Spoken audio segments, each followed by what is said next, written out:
मेरी आवाज आ रही है? जी भाई।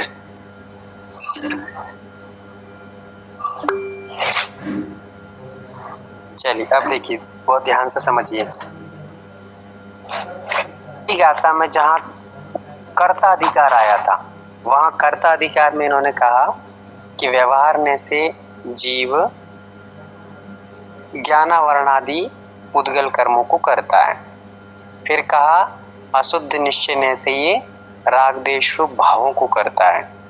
फिर तीसरी बात कही कि शुद्ध ने से शुद्ध भावों को करता है। ये तीन बात कही थी। किंतु भोक्ता अधिकार जहां प्रारंभ किया तो उन्होंने कहा कि व्यवहार करने से सुख दुख रूप उद्गल कर्मों के फल को भोगता है। ठीक है। और आधा निश्चय दो, मतलब आत्मा निश्चय से चेतन भावम खु आदर्श, आत्मा के जो चेतन भाव हैं, चेतन भाव मतलब ज्ञान दर्शन भाव, उनको भोगता है। अब यहाँ पर इन्होंने अशुद्ध की चर्चा का कारण इसलिए नहीं लिया है, मेरे हिसाब से नहीं, ये सही है कि उस दिन अपनी चर्चा हुई थी।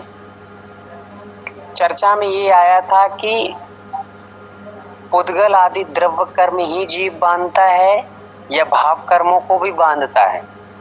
ऐसा है कि राग देश को भी बांधता है और उद्गल कर्मों को भी बांधता है जीव। ऐसे बहुत सारे लोगों ने कहा था कि हाँ, उद्गल कर्मों को भी बांधता है और भाव कर्मों को भी बांधता है। ऐसा कहा था ना? हैंड रेस करेंगे एक बार, कहा होगा तो। हाँ, ऐसा कहा था। ठीक है।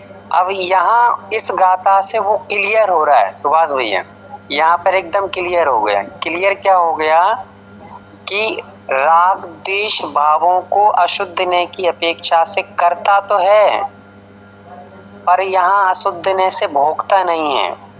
भोगता क्यों नहीं है? क्योंकि वे बंधते ही नहीं है। जो बंध जाता उसको भोगा जाता है।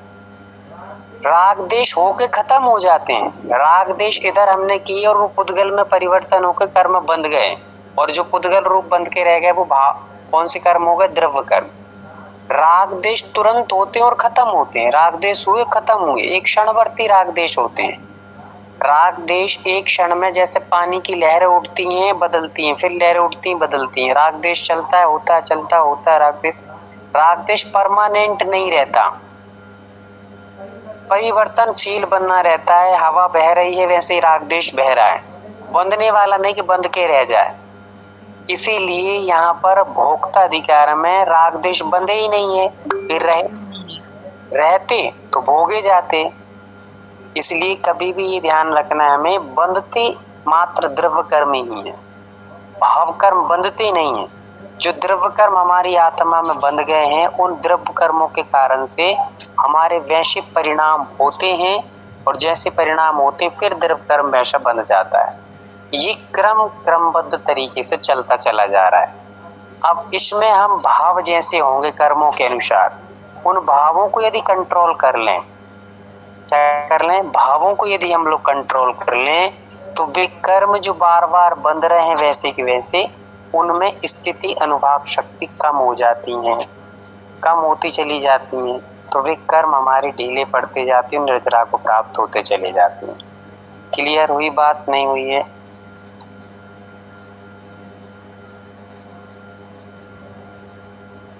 क्या हुआ? आवाज नहीं आ रही है आप लोगों को? यदि क्लियर हुई है तो थम्स अप करेंगे कि हाँ कुछ समझ में आया, और नहीं आया हो तो पूछ सकते हैं एक बार कि फिर से एक बार आप बता दीजिए, हमें समझ में नहीं। थोड़ी आवाज है ना धीरे आ रही है आपकी। आवाज धीरे आ रही है? अब आ रही तेजी से? क्या करें अब भाई? और एक बार बता जी। भैया जी कुछ पूछना था, पूछ लूं क्या मैं आपसे? दीदी आपको कितनी बार बोला है कि हैंड रेस करना है? जब एक प्रश्न आ गया है तो उसको पूरा हो जाने दीजिए। अभी दीदी ने पूछा, फिर अपन ने उनके ऊपर से बोल दिया, तो एक बार इनका हो जाने दीजिए, फिर आप पूछ लीजिए, कोई दिक्कत नहीं है। हाँ पंकज दीदी, क्या पूछ रही थी आप? कौन सी दीदी ने पूछा था? और एक बार समझा दीजिए। हाँ, समझाने के लिए ये है दीदी कि कर्ता 3 प्रकार से हैं जीव, और भोक्ता दो प्रकार से हैं। करने के लिए जीव राग देश भी करता है, और राग देश के माध्यम से वो अपने कर्मों को करता है। कौन से कर्मों को? राग देश कर्म से पौद्गलिक कर्मों को भी करता है। ठीक है, और करना मतलब बांध लेता है। यहाँ पर कर्ता अधिकार का अर्थ है कि राग द्वेष करेंगे हम, तो राग द्वेष करने से हमने क्या बांध लिया? पौद्गलिक कर्मों को बांध लिया। ठीक है, पौद्गलिक कौन कौन से कर्म होते हैं? ज्ञानावरणी, दर्शनावरणी आदि जो 8 कर्म बताए, और 8 कर्म की 148 प्रकृतियां, फिर उनके और भेद प्रभेद कर देते हैं तो असंख्यात प्रकार से कर्म हो जाते हैं। उन सबको बांध लेता है। ठीक है, तो क्या क्या कर लिया? कर्मों को कर लिया, मतलब कर्मों को कर लिया मतलब बांध लिया। राग द्वेष को भी कर लिया कर्ताधिकार में, और भी कर्मों को करता है। कर्मों को जैसे घर बनाना करना ही कहलाएगा ना, कि ये घर बना के रख लिया। जिस व्यक्ति ने ये घर किया है मतलब बांधा है, बनाया है, ये सब करना कहलाता है। ठीक है, तो क्या क्या कर लिया? पुद्गल आदि कर्मों को भी किया इसने, फिर घर आदि को बनाया तो पुद्गल आदि कर्म कहला गए। तो ये पहला काम व्यवहार से कर लिया। फिर राग देश किए, तो ये अशुद्ध निश्चय से किए, क्योंकि ये आत्मिक हैं। ठीक है, पौद्गलिक नहीं, इसलिए आत्मिक विचार है राग देश, तो अशुद्ध निश्चय जुड़ गया। फिर शुद्ध निश्चय से जीव ने क्या किया? तो शुद्ध भावों को किया। 3 काम कर लिए, पौद्गलिक कर्मों को बांध लिया, और राग देश को किया, शुद्ध भावों को किया। तो राग देश को किसने से किया? व्यवहार ने से, नहीं सॉरी, पुद्गल आदि कर्मों का बंध किससे किया? व्यवहार ने से। ठीक है, पहला काम। फिर अशुद्ध निश्चय ने से क्या किया? राग देश किया, दूसरा काम हो गया। तीसरा काम शुद्ध निश्चय ने से इसने शुद्ध भावों को किया। ये 3 काम हो गए। कर्ता 3 चीज है, और यहाँ पर भोक्ता 2 चीजें हैं। कौन कौन से? जो कर्म वो बांध करके आया राग द्वेष आदि, राग द्वेष आदि से जो पुद्गल कर्मों को बांधा है, अब उनको यहाँ पर सुख दुख रूप में भोग रहा है। भोक्ताधिकार देख लीजिए, व्यवहार सुदुखम पुग्गल कर्म फलम पवुंजेति, मतलब व्यवहार ने से जीव सुख दुख रूप पुद्गल कर्मों के फलम मतलब फल को पवुंजेति मतलब भोगता है। सीधे हिंदी जैसा है, यदि अर्थ आप निकालना सीख जाएं। बवहारा मतलब व्यवहार से, सुख दुखम सुख दुख को, पुद्गल कम मतलब कर्म, फलम फल को, पुद्गल कर्म के फलों को, सुख दुख रूप जो पुद्गल कर्म के फल हैं, पवुंजेति उनको भोगता है। कौन? जीव। तो एक चीज हो गई यहाँ पर भोगने में, पुद्गल कर्मों को भोग लिया इसने, सुख दुख रूप में भोगा, और आत्मा निश्चय ने से अपने चेतन भावों को भोग रहा है। तो चेतन भाव कौन से हैं? अपने ज्ञान है, अपना दर्शन है, ये भी भोगना कहलाता है। इनको भोग रहा है। राग देश को भोगा नहीं जाता, किया जाता है, इसलिए कर्ता में रख दिया है, भोक्ता में उनको नहीं रखा है। राइट, करते हैं हम, भोगते नहीं हैं। भोगेंगे क्या? उन कर्मों, उनको करने के बाद जो कर्म बंध जाएंगे उनको भोगेंगे हम। राग द्वेष करेंगे, राग द्वेष करने से हमारे पौद्गलिक कर्म बंधेंगे, वो पौद्गलिक कर्म हमारे शाता अशाता के रूप में हमें फल देंगे। ठीक है, क्लियर हुआ? चलिए, अब जो क्लियर हुआ है मैं एक बार पूछ लेता हूँ, ताकि पता चले कि हाँ क्लियर हुआ ही है। नहीं होगा तो फिर से समझेंगे। ये बात बहुत अच्छी बात समझ में आई, मुझे भी पहली बार समझ में आया। समझ मतलब अभी आया, क्लियर हो गया। पहले से था, पर एक बार इस गाथा से क्लियर भी हुआ है। चलिए, मैं पूछ रहा हूँ अब आप लोगों से क्या समझ आया। चलिए, लक्ष्मी दीदी आप ही बताइए। हाँ भैया जी, यूं मैं पूछ रही थी कि जैसे वो अशुद्ध नय से बोला कि राग द्वेष होता है, तो जैसे अशुद्ध नय राग माना, तो मैं यूं सब अंदर से मैं कुछ ऐसे अलग से कुछ पूछना चाह रही थी।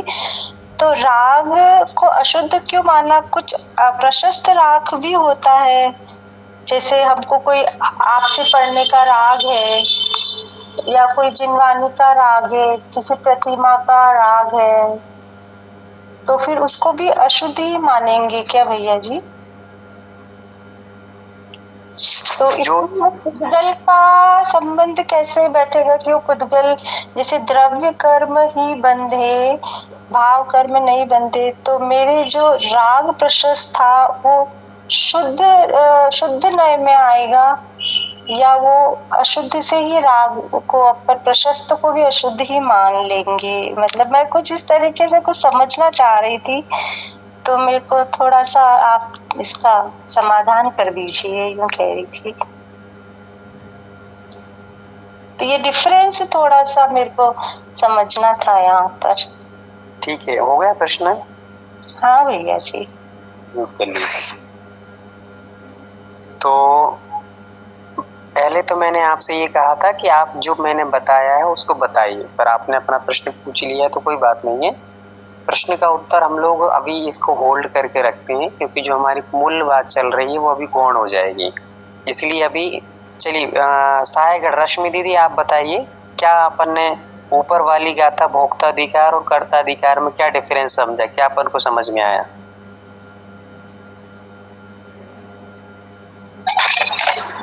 वंदना भैया जी।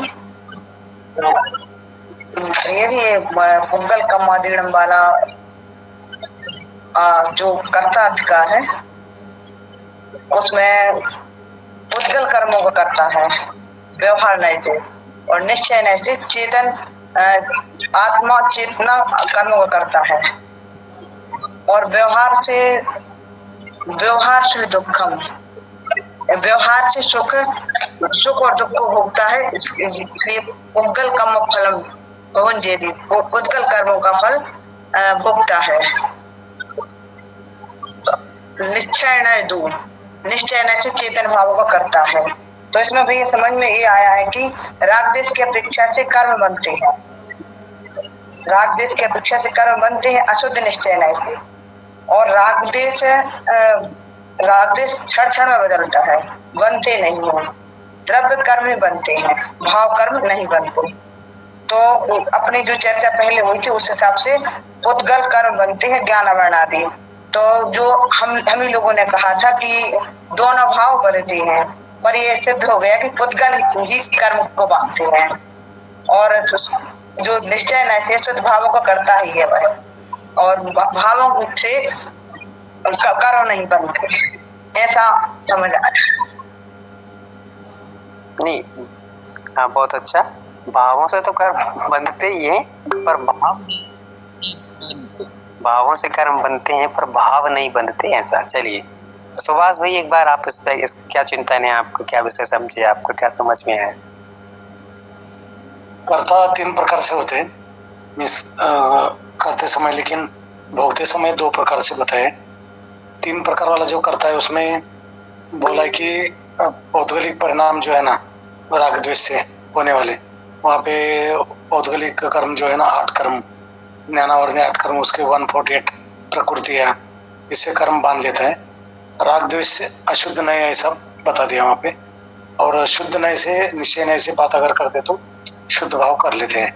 ये हो गया कर्ता में।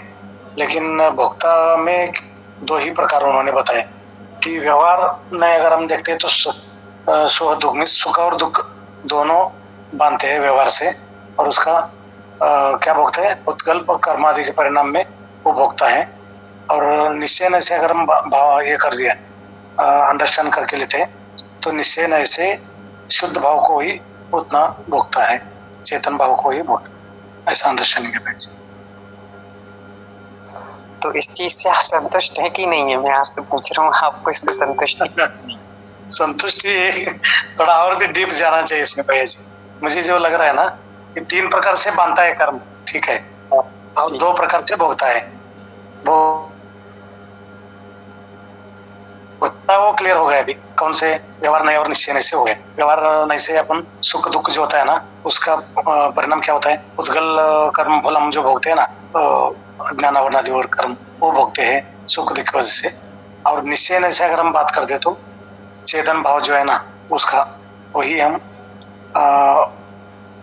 भोगते हैं। बिल्कुल, बहुत सुंदर। तो यहाँ पे सीधा सा अर्थ हमारा ये निकल आया है कि यदि ऊपर वाले गाथा में जहाँ पर कर्ता अधिकार रखा है वहां पर कहा है निश्चय न से चेतन भावों को करता है, मतलब राग देश को करता है, तो नीचे भोक्ता अधिकार में भी उनको लिखना चाहिए था कि निश्चय न से राग देश को भोगता है, और फिर शुद्ध नया शुद्ध भावान, मतलब जैसे शुद्ध भावों को शुद्ध नय से भोग करता है वैसे ही शुद्ध नय से शुद्ध भावों को भोगता है।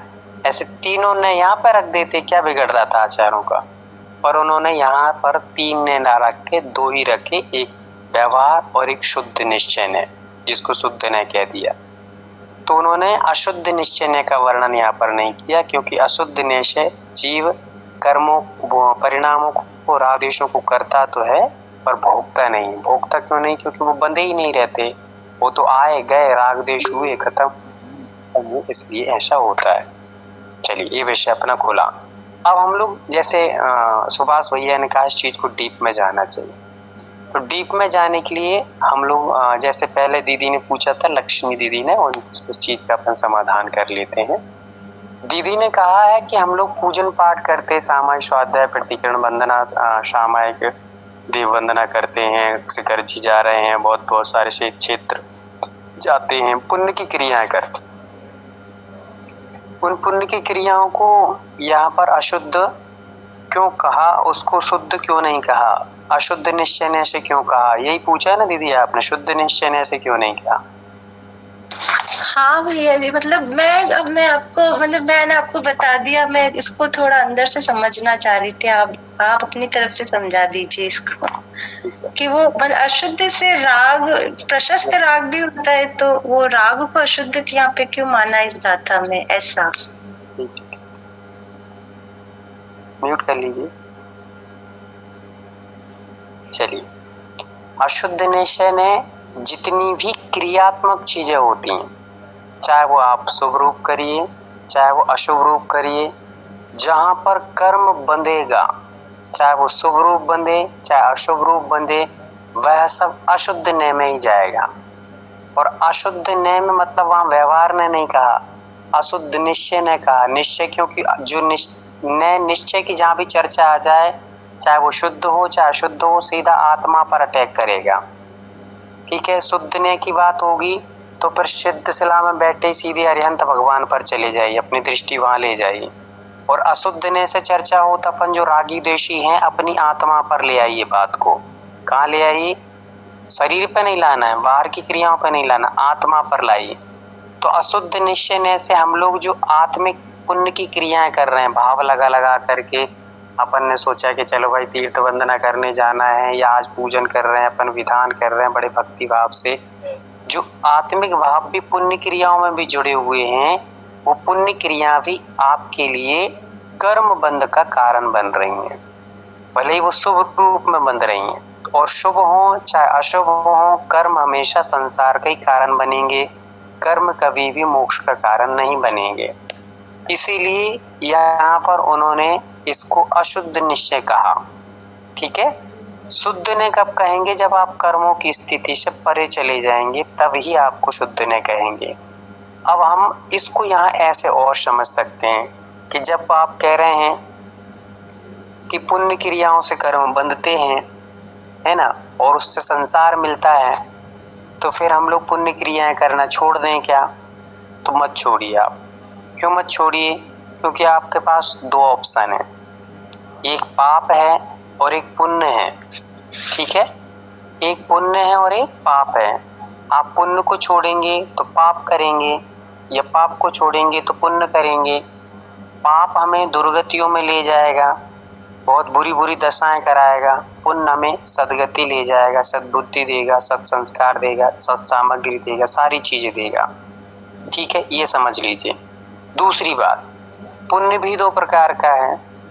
एक पुण्य ऐसा है जो पुण्य से सारी सामग्रियां मिल जाती हैं, पर हमारी उन सामग्रियों में ऐसी बुद्धि होती है कि हम पूरी की पूरी उन सामग्रियों का दुरुपयोग करके अपने नरक में चले जाते हैं, दुर्गतियों में चले जाते हैं। उसको हम लोगों ने पापानुबंधी पुण्य कहा, जो पाप को बंद कराने वाला पुण्य है। कैसा पुण्य है? पाप को बंद कराने वाला पुण्य है। अपन को गाड़ी मिली, अपन को महल मिला, अपन को साड़ी मिली, अपन को जितनी भी सामग्री अपने घर में भरी पड़ी है, ये सब पुण्य से मिली है। किससे मिली हैं? पुण्य से मिली हैं। और पुण्य का हम लोग दुरुपयोग कर रहे हैं।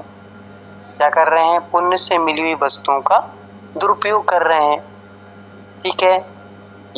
अब जिनके घर में मान लीजिए वर्षा चल रही है, विचारों के घर में मान लीजिए लाइट भी नहीं है, फिर भी वो सो रहे हैं आराम से। आदत है, आदत डाल ली है, नहीं है तो अब आदत डल जाएगी। पर हम लोग 1 मिनट भी यदि लाइट चली जाए तो हमारी बेचैनी बढ़ जाएगी, घबराहट हो जाएगी। क्यों? क्योंकि हम सुविधाओं के आदी हो चुके हैं।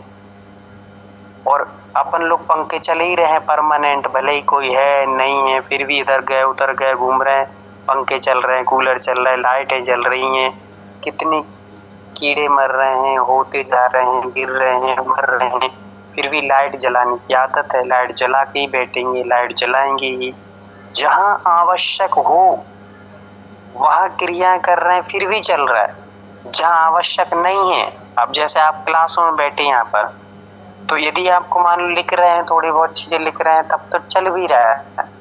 जो नहीं लिख रहे हैं, बैठे ही हैं, सुनना है, जिनको मात्र सुन रहे हैं अच्छे से बैठ के, तो लाइट की कोई आवश्यकता नहीं है, आप आराम सुन सकते हैं। जहाँ जितनी आवश्यक हो, अब बाथरूम जाते हैं, जली छोड़ दी लाइट, जली रही है, जली रही, रात भर कीड़े मर मर के बेचारे कैसे तड़प तड़प के मर रहे हैं। इनकी क्या गति होगी, और उनकी गति तो जो होगी वो होगी, हमारी मति कैसी हो रही है और हमारी गति क्या होगी अब, है ना। तो ये सारी चीजों को देखिए, ये पुण्य से मिली हुई वस्तु का दुरुपयोग किया जा रहा है, तो उसका परिणाम बहुत बुरा हो सकता है। ये जितनी भी पुण्य की सामग्रियां हैं, इनसे बहुत भयभीत रहिए, डरिएगा। आचार्य श्री हमेशा कहते थे, मुझे जितनी जितनी ये पब्लिक मिल रही है, इतने सारी ये सब चीजें मिल रही हैं, उतना उतना मुझे भयभीत हो रहा हूँ, मैं डर हो रहा है, कहीं मुझे ऐसा ना हो जाए कि कभी मैं ये सोच लूं अरे मेरा कितना प्रभाव ना हो रही है, देखो मेरे आगे पीछे लोग घूमते हैं, मेरे पीछे गाड़ियां घूम रही है, देखो वो घूम रही हैं, इस चीज का कहीं एक पल भी मुझे अहंकार ना आ जाए, अन्यथा ये पुण्य मुझे तुरंत दुर्गति में ले जाएगा। सोचिए, आप डर लगता था, उनको भयभीत होते थे। हम लोग क्या करते हैं, हम उन चीजों में प्रसन्न हो रहे हैं, और एक गाड़ी आ गई प्रसन्न हो गए, और 2-4 साड़ी आ गई प्रसन्न हो गए, और किसी ने घर खरीद लिया, फैक्ट्री खरीद ली, नए नए घर बन गए हैं, और प्रसन्नता बढ़ रही। ये प्रसन्नता के कारण नहीं है, सब पाप के कारण बढ़ते जा रहे हैं। इसलिए साइलेंट मूड पर रहिए, जितना हमें भगवान पुण्य से सदुपयोग हो जाए हमारी सामग्री का, वो ठीक है। पर जो घर बन रहे हैं, मकान बन रहे हैं, गाड़ियां आ रही हैं, ये सब पुण्य से आई सामग्री पाप में उपयोग की जा रही है। पुण्य से आई सामग्री पाप में उपयोग की जा रही है। अब इसको हम लोग ऐसे कह सकते हैं कि पुण्य से कमाया पैसा और पैसे से कमा रहे हैं पाप। क्या कमा रहे हैं? पुण्य से कमाया पैसा, पैसे से खरीदी हमने सामग्री, और सामग्री को लगा रहे हैं वो पाप में। सोचिए आप, जितना तो दान आप मंदिर में नहीं करते, जितना आप अपने शरीर के श्रृंगार के लिए करते हैं, जितने आप अपने विधान, जितने लोग यहाँ पर जुड़े हैं, मान लीजिए आप लोगों ने कभी ये नहीं सोचा होगा, मन में विचार बहुत कम लोग बैठे होंगे जिनने पूरी बुद्धि पूर्वक कभी रो करके, ऐसा मन बना करके आंखों से आंसू आ गए हो, ये विचार बनाया हो कि भगवान इतनी मेरी वो हो जाए कि मैं एक अपनी तरफ से सिद्ध चक्र कराऊं, अपनी तरफ से अच्छा बड़ा विधान करा के सबको इकट्ठा करके, और सबके पुण्य की सामग्री दे करके सबको विधान में लगा करके, अहंकार के लिए नहीं, ताकि मैं अपने जितनी पुण्य से सारी चीजें मिली तो पुण्य में क्यों ना लगा दूं। ऐसे विचार नहीं है, पर ऐसे विचार जरूर कि मेरी लड़का की शादी होगी, मेरी लड़की की शादी होगी, तो ऐसी करेंगे कि पूरा देश देखता रह जाए, पूरा गांव देखते रह जाए, बिल्कुल चकाचक लाइटें होंगी, अच्छा रेस्टोरेंट, टेंट बेंट सब अच्छा होना चाहिए। ये आप बताइए कि ये दुर्बुद्धि काम कर रही है, सद्बुद्धि काम कर रही है? कौन सी बुद्धि काम कर रही है? जहां हमें परमात्मा की आराधना की भावना मानना चाहिए, भगवान की भक्ति की भावना मानना चाहिए, वहां हम दूसरे को मतलब जो ब्रह्मचर्य में अभी फिलहाल में उसको अब्रह्म में लगाने के लिए इतने ज्यादा उत्सुक हैं, और वहां भी जितने में काम चल जाए उतने में नहीं, और ज्यादा से ज्यादा लगना चाहिए, ताकि हमारा नाम, देखो भाई उन्होंने शादी की थी, गजब यार क्या शादी की थी, और के 10 मिनट में तुम्हारे सब पत्तले में सब का सब कचड़ा होकर के चला जाएगा, खा के थूक करके सब फेंक के चले जाएंगे। 2 दिन नाम होगा, उसके बाद ऊपर जाकर के जब लिखा गया जो पाप में आपका नाम, फिर पता चलेगा कि क्या परिणाम निकला इसका। ये सारी चीजों को व्यवस्थित तरीके से समझने का प्रयास करना चाहिए कि भगवान पुण्य की सामग्री से हम जितना जितना पुण्य कमा लें उतना ही बेहतर है। आपको एग्जाम्पल मैंने पहले भी दिया था कि आपके घर में गाड़ी आई है ना, और कोई त्यागी व्यक्ति आपके ट्रेन स्टेशन पे खड़ा है, उसका फोन आया आपके पास कि हम यहाँ आ गए हैं, लेने आ जाइए। नहीं नहीं, यहाँ 5 से 10 रुपए में टेम्पो करिए, मैं मिल जाएगा, रिक्शा में बैठिए और आ जाइए यहाँ। हम वहां तक जो 1 किलोमीटर आधा किलोमीटर है वहां अपनी गाड़ी लेके नहीं जा सकते, भेज नहीं सकते। और घर में दामाद आ रहा हो तो अपन रह रहे हैं मान लीजिए सागर, तो हम लोग उसको लेने भेज देंगे ललितपुर रहते हैं तो सागर तक अपनी गाड़ी भेज देंगे, इसमें आ जाइए आप। सोचो आप, अपनी वाहन जो पुण्य से कमाया पैसा, पैसे से आई गाड़ी, और गाड़ी का उपयोग कहाँ हो रहा है? कभी तीर्थ वंदना को किसी को कराने ना ले जाओ, अड़ोसी पड़ोसी मान लो कितने दिनों से शिखरजी नहीं गए, कहीं अड़ोस पड़ोस में नहीं गए, जिनकी विचारों की नहीं है कि नहीं जा सकते, तो चलो भाई आप हमें हम ले चलते हैं, आपको नहीं ले जा सकते। पर अपने दूर से कोई दराज से आ रहे हो, कोई दामाद आए और कोई मिलने जुलने वाले जिनसे बड़ा अहंकार बढ़ेगा, अपना पुष्टि होगी अहंकार की, उनको घुमाने के लिए हम कहीं भी ले जाएंगे, लाखों खर्चा हो जाए, हजारों खर्चा हो जाए, कोई दिक्कत नहीं है। पर पड़ोस में कोई बेचारा जो शिखरजी नहीं जा सकता है, जिसकी इतनी नहीं है, बच्चे नहीं पढ़ पा रहे, उनकी तो प्रतिभा स्थली पढ़ना चाह रहे हैं या अच्छे कोई स्कूल में पढ़ना चाह रहे हैं, वहां भेजने की मन बना लें, वो मन नहीं होगा। पाप के क्षेत्र में लाखों रुपए खर्च करने का मन होगा। तो ये स्वयं विचार करने वाली बातें हैं कि कहाँ बुद्धि लगती है, कहाँ बुद्धि नहीं लगती है। कोई धर्म के क्षेत्र में कुछ काम करवाने लगे तो अरे क्या होगा इस पैसे का, कहाँ जाएगा पैसा, कितने सारे प्रश्न उठ जाएंगे अभी। और वहाँ कुछ बेकार के काम में हम कितने खर्चा करके आ रहे हैं, कहाँ दे के आ रहे हैं, क्या घूम के आ रहे हैं, क्या हो रहा है, उस पर कोई टीका टिप्पणी कभी नहीं होगी। तो ये बड़ी विडंबना है हमारे साथ में कि हम लोग अपने व्यवहार को भी व्यवहार अच्छे से नहीं कर पा रहे हैं।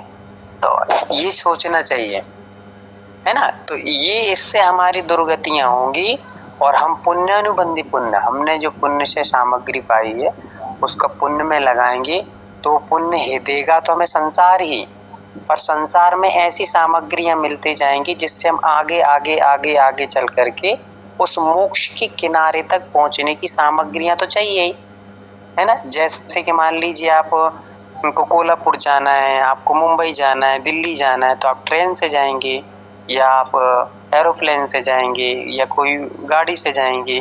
तो जाएंगे आप कहाँ तक जाएंगे, ज़्यादा से ज़्यादा आप जाएंगे तो उस सिटी तक जाएंगे, उसके बाद तो ट्रेन छोड़ना ही पड़ेगा, एरोप्लेन छोड़ना ही पड़ेगा। आप अपनी सेल्फ गाड़ी से गए, गाड़ी करके गए हैं, तो आप सामने वाले के घर तक, जहाँ आपका घर होगा, मकान होगा, वहां तक जाएंगे। ऐसे थोड़ी कि आप अपने बेडरूम तक ही घुसा के गाड़ी ले जाएंगे, आपको छोड़ना तो पड़ेगी, घर के बाहर छोड़ना पड़ेगी। अंदर जब भी हमें घर में आना रहेगा तो हमें जो भी साधन आया है वो साधन हम बाहर छोड़ना ही पड़ेगा। वैसे ही ये पुण्य हमारे लिए कहाँ तक भेजेगा, मोक्ष के दरवाजे तक ले जाने का कार्य कर सकता है। फिर जब मोक्ष तक किनारे की पास आकर के जब मोक्ष में प्रवेश करना रहेगा तो हमें ये पुण्य भी छोड़ना पड़ेगा। इसलिए आचार्य कह रहे हैं कि वो पुण्य भी छोड़ना ही पड़ेगा। इस कारण से उस पुण्य को यहाँ पर हमने अशुद्ध नियम में रखा है, उस पुण्य को शुद्ध नियम में नहीं रखा, क्योंकि वो शुद्ध नियम में काम आने वाला नहीं है, उसको दरवाजे के बाहर छोड़ना ही पड़ेगा। ठीक है। चलिए, हाँ रतन दीदी पूछिए। वंदना भैया जी, मुझे ये कहना था कि पहले हमने निश्चय न्याय और व्यवहार न्याय में, निश्चय न्याय में हमने ज्ञान चेतना लिया था और व्यवहार न्याय में हमने कर्मफल और कर्म चेतना लिया था। कर्मफल चेतना और कर्म चेतना ये तो पौद्गलिक भावों का होता है, तो द्रव्य प्राण द्रव्य कर्म में आएंगे ना। तो निश्चय न्याय में ज्ञान चेतना होने के कारण सिद्धों को तो ज्ञान चेतना होती है, तो उनमें भावों की कमी होने के कारण भोक्ता में सिर्फ एक ही निश्चय न्याय में ज्ञान चेतना ही उतना ही लिया है। ऐसा मेरा चिंतन था भैया जी।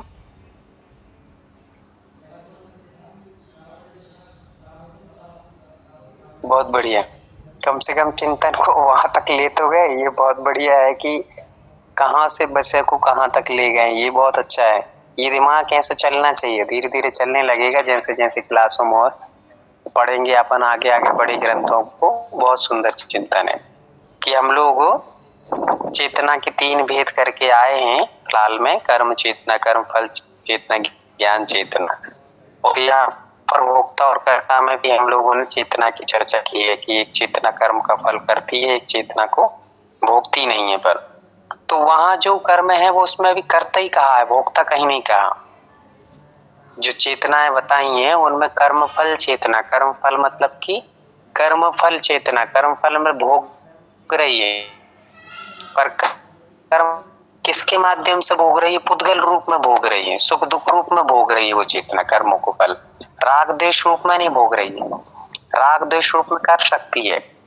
जैसे मान लीजिए आपके सामने अच्छा भोजन रख दिया, बहुत सुंदर भोजन रख दिया, तो वो भोजन आपको पुद्गलिक है ना, तो आपको उसको भोगोगे किसको, खाओगे किसको? पुद्गल को ही खाओगे ना। पर उसमें अच्छा और बुरा जो भाव हो रहा है उसमें भाव आप कर सकते हैं। राग द्वेष को भोगोगे नहीं, भोगो तो क्या भोगो मतलब खाओगे क्या? पुद्गल को ही खाओगे। आपके जैसे सामने मान लीजिए इडली रखे हैं, डोसा रखे हैं, तो इडला डोसों को ही खाओगे आप, राग द्वेष को खाओगे नहीं, करोगे। करना कर्ता होता है, भोगना भोक्ता होता है। तो आप पुद्गल को कर सकते हो और भोग भी सकते हो, पर भावों को मात्र कर सकते हो, भोग नहीं सकते हो। समझ में आ गई बात? हाँ भैया जी। चलिए, और किसी कोई जिज्ञासा?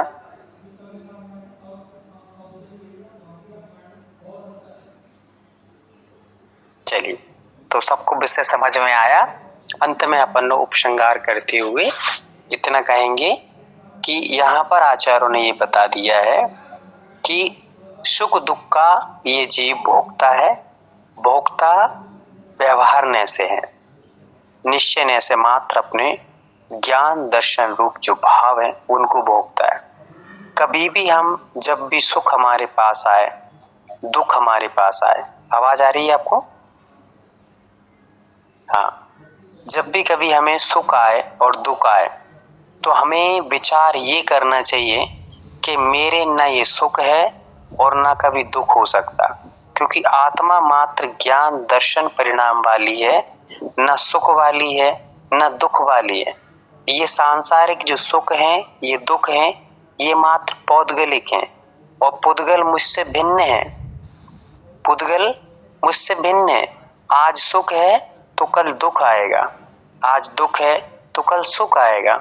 कभी भी स्थिर कोई रहने वाला नहीं है। स्थिर कुछ रहेगा तो मेरा आत्मिक जो शुद्ध निश्चय में शुद्ध अपने ज्ञान और दर्शन अनंत सुख जो मेरे अंदर भरा पड़ा है, वो एक बार कर्म रहित स्थिति बनने के बाद जो प्राप्त हो जाएगा, उसके बाद वो कभी समाप्त होने वाला नहीं है।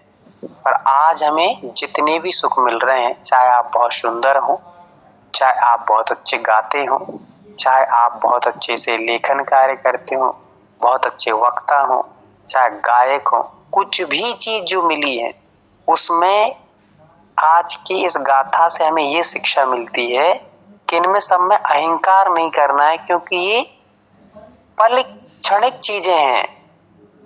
ये पौद्गलिक पर्याय क्षणिक होती हैं, आज हैं कल नहीं होंगी। कल हैं तो परसों नहीं होंगे।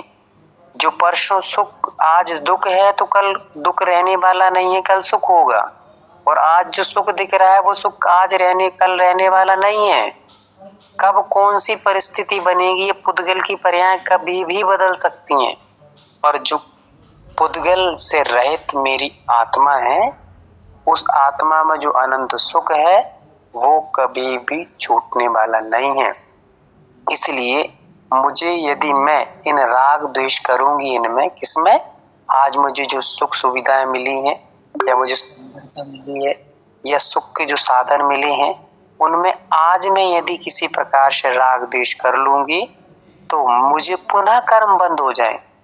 पुनः कर्म बंद हो जाएंगे तो मुझे जो कर्म से रहित जो अनंत सुख है वो कभी प्राप्त होने वाला नहीं है, जो शाश्वत होगा। तो मुझे शाश्वत सुख पाना है तो आज के इन छोटे छोटे सुख में और दुख में, सुख में राग नहीं करना है, दुख में मुझे द्वेष नहीं करना है, सुख में फूलना नहीं है, दुख में कूलना नहीं है। ये सारी चीजों को हमें इस गाथा से शिक्षा मिलती। सुभाष भैया बोलिए। वंदना भाई जी, इसमें वही तो ये क्या था ना, हम न किसी के किसी कोई ना हमारा में, पुण्य उदय सुख का बड़वारा, पाप उदय दुख होत अपारा, पाप पुण्य दो संसारा, मैं सब देखन जानन हारा। मिस इतना सुंदर इसमें बताया ना उन्होंने। पुण्य जब जब बढ़ता है अपना, सुख उदय पुण्य के उदय से बढ़ता है। तीसरे मैं त्यों जगत हूँ काल अकेला, मैं तीन जगत में तीन काल में अकेला ही मैं हूँ, पर संजोग भया बहु मेला, स्थिति पूर्ण करी खिर खिर जाही, मेरे हर्ष शोक कछु नाही, राग भावते सज्जन माने, द्वेष भावते दुर्जन जाने, राग द्वेष दो मम नाही, ध्यानत मैं चेतन पद माही, हम न किसी के कोई ना हमारा, झूठा है जग का व्यवहारा, तन संबंधी सब परिवारा, सो तन हमने जाना नारा। वंदना भैया जी। बहुत सुंदर, बहुत बढ़िया। कहाँ लिखा है ये ध्यान रखिए, ये है पंक्ति है, कविता बोलो या काव्य है, हम न किसी के कोई ना हमारा। बहुत सुंदर, बहुत बढ़िया। सब जान रहे हैं, सब लोग जान रहे हैं, मानना कुछ किसी को नहीं, क्योंकि ये जो सामग्रियां मिल जाती है उसका भूत ऐसा सवार रहता है कि वो भूत उतरने वाला नहीं है। कहती ना कि लातों के बाद भूत, कैसे क्या कहती कहावत है ना, ये तो आप लोग जानते होंगे तो सुना सकते हैं, कोई जानता हो तो बताएंगे। क्या कहते हैं वो, लातों के भूत बातों से नहीं मानते।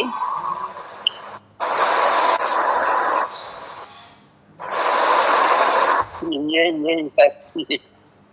वो हालत है कि परिस्थिति सामने नहीं आएगी ना, तब तक व्यक्ति को वो कंडीशन समझ में नहीं आती। अभी तो उनको अपनी सौंदर्यता, अपनी जुल्फें, अपनी गाड़ियां, अपनी आंखें, अपने ये वो बस यही चकाचौंध, यही चकाचौंध, यही चकाचौंध, यही चकाचौंध। अभी मान लो कोई पार्टी आर्टी होगी तो सारी क्लासें एक तरफ, कोई पार्टी अपनी होगी। शादी विवाह कोई दूसरे के चल रहे हैं बुलाया तो पहले शादी विवाह अटेंड होंगे, क्लास तो एक तरफ होगी। थोड़ी सी सिर दर्द, पैर दर्द, हाथ दर्द, कमर दर्द होगी तो क्लास खत्म, चलो सो आराम से। तो स्थिति बड़ी कंडीशनली है, बहुत स्थितियां गड़बड़ है आजकल। तो वो ये स्थिति है कि लातों की भूत बातों से नहीं मानते। जब अपन नरक में जाके पड़ेंगे और वहां जब मार पड़ेगी धड़ाधड़ की तो अवधि ज्ञान लगाएंगे, अरे बाप रे, ये गाड़ी में बैठ के घूमते थे हम, इतने जीव मारे थे, कितने सांप मरे, कितने बरसात के समय कितने कितने बेचारे केचुआ चलती तो उनके ऊपर से गाड़ी गई, बेचारे कैसे तड़प तड़प के मरे। लाइट जलाई, गैस जलाए, रात में चाय पी, जे पी वो पी, खूब नचे गाए थे। अब नच लो इधर कड़ाइयों के बीच में, तो तब पता चलेगा कि लातों के भूत बातों से नहीं मानते। ऐसा कितनी कविता सुना लो, कितनी कुछ होने वाला कुछ नहीं है। फिर भी चलिए सुनते रहिए, आज नहीं तो कल, कभी ना कभी तो जीवन में सुधार आएगा। बातें तो बैठेंगी, घर तो करेंगी। तो अपन लोगों ने आज के इस विषय को बहुत अच्छे से समझा है, गहन तरीके से। पुनः अपन बैठ करके आगे जो भी चर्चा रहेगी उसको समझेंगे। कल की छुट्टी रहेगी तो बहुत खुशी की बात है। कल खूब घूमिए, नाचिए, गाइए, खाइए, पिए, होटलों में, ढाबों में, जहाँ जिसका जो हो तो वहाँ करना ही है ना।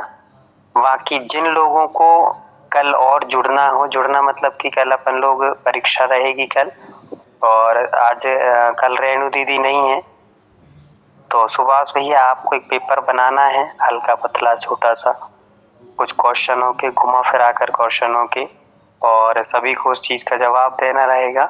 इस प्रकार से आपका एक क्वेश्चन रहेगा, मतलब पेपर कल का रहेगा, एग्जाम रहेगा। तो आप लोग सब उसको थोड़ा बहुत टाइम निकाल के कल की व्यस्त लाइफ में से तो आप लोग पेपर जरूर दीजिएगा। फिर उसी के साथ में और जो भी कुछ सूचना रहेगी अपन समझ लेंगे। एक अस्मिता दीदी की हमारे पास सूचना आई थी कि भैया जी अपना जो चलता था, क्या बोलते, भक्तमर अनुष्ठान, उसका संडे टू संडे कम से कम एक बार फिर से ध्यान लेते रहें तो हम लोगों का अभ्यास बना रहेगा। तो देखते हैं जैसा भी अनुकूलता बनेगी तो अपन उस चीज को 7 चक्रों का ध्यान को कुछ करेंगे, वो आपको बता दिया जाएगा। और आपको मैसेज भेजा गया था, शायद आप लोगों ने ग्रुप में मैसेज तो देखा होगा। कितने लोगों ने देखा था? एक मैसेज भेजा था, हैंड रेस करेंगे एक बार, कितने लोगों ने देखा था?